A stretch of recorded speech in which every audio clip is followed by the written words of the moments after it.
सभी प्राणियों के परम सौहृद है। सौहृदम सर्वभूतानां, सभी प्राणियों का कल्याण चाहने के भाव से ही उन्होंने यह सृष्टि लीला रूप उद्यम किया है। और वे वेद के रूप में, ऋषि के रूप में समय समय पर जीवों के कल्याण के लिए पथ प्रदर्शन करते हैं। वे स्वयं परमात्मा ही उस रूप में वाणी के रूप में प्रकट होके, ऋषि के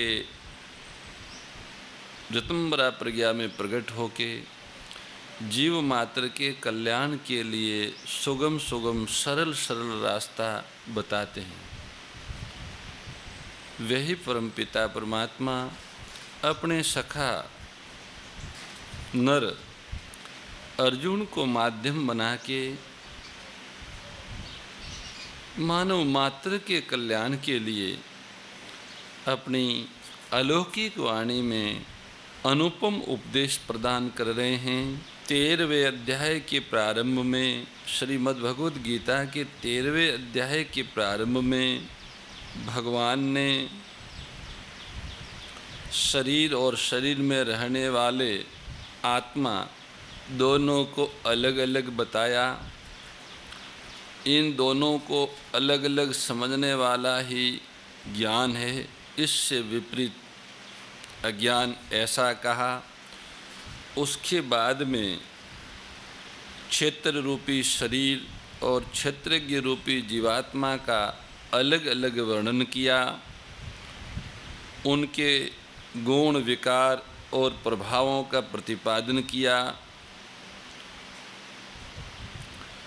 पहले शरीर के सारे विकार बताए, उनका स्वरूप बताया, और फिर आत्मा का स्वरूप बताया।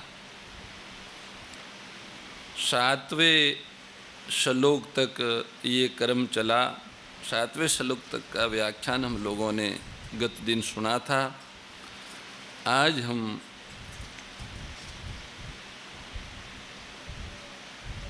भगवान जो क्षेत्र के साथ माने हुए संबंध है उनको तोड़ने के लिए ज्ञान के साधन बताते हैं 8वें श्लोक में।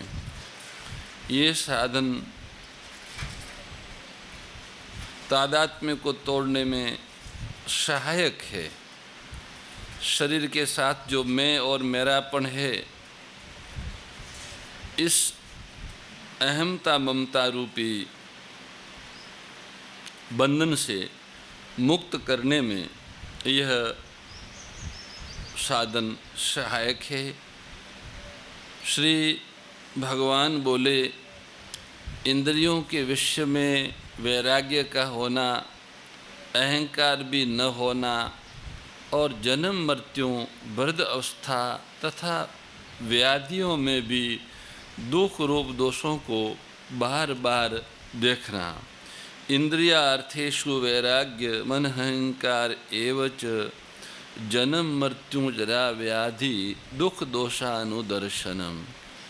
इंद्रिया अर्थेषु वैराग्यम, लोक परलोक के शब्दादि समस्त विषयों में इंद्रियों का खींचाव न होना ही इंद्रियों के विषयों में राग रहित होना है।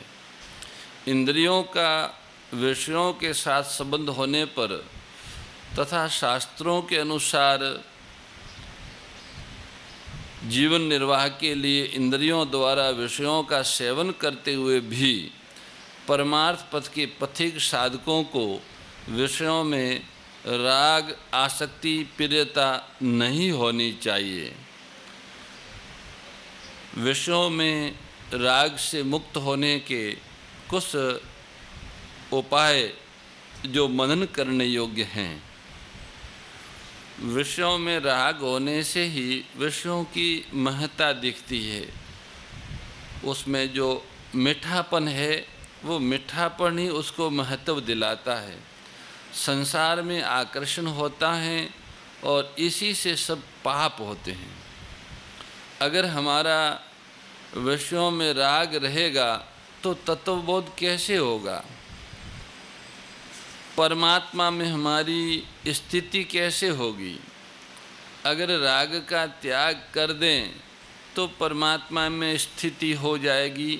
ऐसा विचार करने से विषयों से वैराग्य हो जाता है। बड़े बड़े धनी शूरवीर राजा महाराजा हुए और उन्होंने बहुत से भोगों को भोगा, पर अंत में उनका क्या रहा? कुछ नहीं रहा। उनके शरीर कमज़ोर हो गए और अंत में सब चले गए। इस प्रकार विचार करने से भी वैराग्य होता है।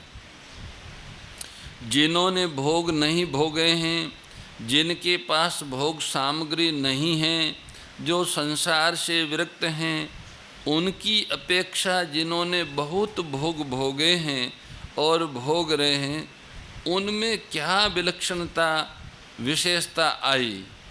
कुछ नहीं आई। प्रत्युत भोग भोगने वाले तो शोक चिंता में डूबे हुए हैं। ऐसा विचार करने से भी वैराग्य बढ़ता है। अनहंकार एवच, प्रत्येक व्यक्ति के अनुभव में मैं हूँ इस प्रकार की एक वृत्ति होती है। ये वृत्ति ही शरीर के साथ मिलकर मैं शरीर हूँ इस प्रकार एक देशता अहंकार उत्पन्न कर देती है। इसी के कारण शरीर नाम क्रिया पदार्थ भाव ज्ञान त्याग देश काल आदि के साथ अपना संबंध मानकर यह जीव ऊंच नीच योनियों में जन्मता मरता रहता है। यह अहंकार साधन में पराएं बहुत दूर तक रहता है। वास्तव में इसकी सत्ता नहीं है, फिर भी सव्यम की मान्यता होने के कारण व्यक्तित्व के रूप में इसका भान होता रहता है। वैसे विशेष करके विरक्त साधकों के लिए बहुत सुंदर नियम है सत्चर्चा में कि अगर उनको निंद्रा देवी घेरे तो वे ताड़ासन करें, खड़े हो जाएं और खड़े होके श्रवण करें तो वो अपने आप चली जाएगी। भगवान द्वारा ज्ञान के साधनों में इस पद का प्रयोग किए जाने का तात्पर्य, भगवान ने इस पद का प्रयोग किया है अनअहंकार एवच। इस वचन के प्रयोग का तात्पर्य यह है कि शरीर आदि में माने हुए अहंकार का सर्वथा अभाव करने में, जो शरीर में अहंकार माना है वो छूट जाए, क्योंकि जड़ चेतन का यथार्थ बोध होने पर इसका सर्वथा अभाव हो जाता है। मनुष्य मात्र अहंकार रहित हो सकता है, इसलिए भगवान यहाँ अनअहंकार पद से अहंकार का त्याग करने की आज्ञा देते हैं।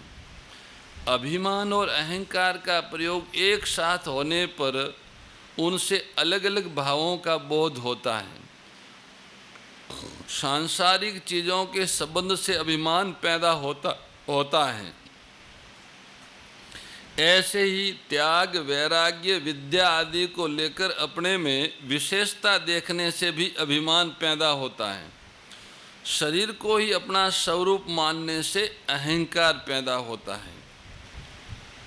अभिमान और अहंकार दोनों के सर्वथा अभाव का अर्थ अनअहंकार है।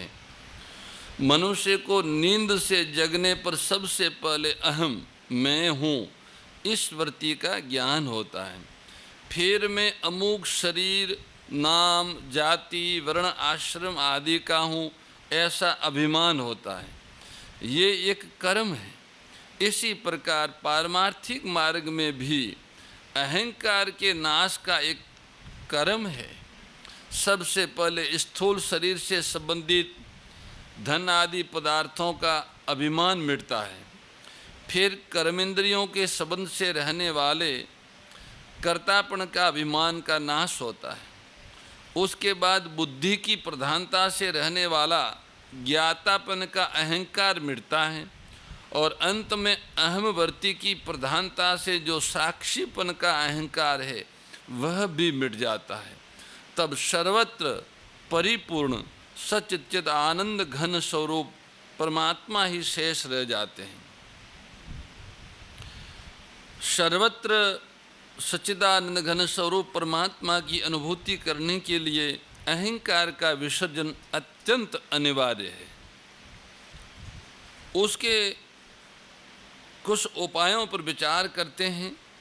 जैसे अपने में श्रेष्ठता की भावना से ही अभिमान पैदा होता है कि मैं श्रेष्ठ हूँ। अभिमान तभी होता है जब मनुष्य दूसरों की तरफ देखकर ये सोचता है कि वे मेरी अपेक्षा तुच्छ है। जैसे गांव भर में एक ही लखपति हो तो दूसरों को देखकर उसको लखपति होने का अभिमान होता है, परंतु अगर दूसरे सभी करोड़पति हो तो उसको अपने लखपति होने का अभिमान नहीं होता। अतः अभिमान रूप दोष को मिटाने के लिए साधक को चाहिए कि वह दूसरों की कमी की तरफ कभी न देखें, प्रत्युत अपनी कमियों को देखकर उनको दूर करें। तेरे भावे जो करे भलो बुरो संसार, नारायण तू बैठ के अपनो भुवन बुआर। राग द्वेष विदारिणी कारिणी मोद सदा ओ मैया कारिणी मोद सदा। भव भय हारिणी तारिणी भव भय हारिणी तारिणी परमानंद प्रदा। ओम जय भगवद्गीते। आसुर भाव विनाशिनी नाशिनी तमरजनी ओ मैया नाशिनी तमरजनी। दैवी सद्गुणदायिनी दैवी सद्गुणदायिनी हरि रसिका सजनी। ओम जय भगवद्गीते।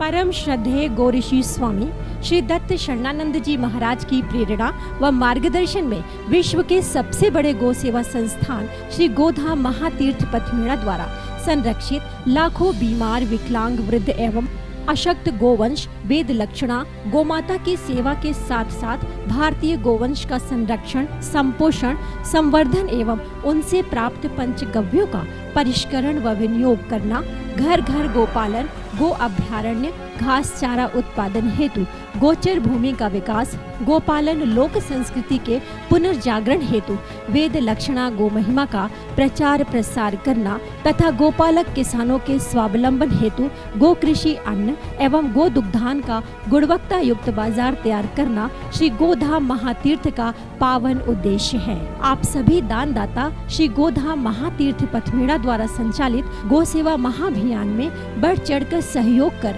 लाखों बीमार, विकलांग, वृद्ध एवं अशक्त गोवंश के गोग्रास सेवा हेतु श्री गोधाम महातीर्थ पथमेड़ा लोक पुण्यार्थ न्यास के बैंक ऑफ बड़ौदा खाता संख्या 084901000238827 IFSC कोड BARB 0 ASHRAM शाखा आश्रम रोड अहमदाबाद में गोग्रास सेवा निमित्त जमा कर सकते हैं।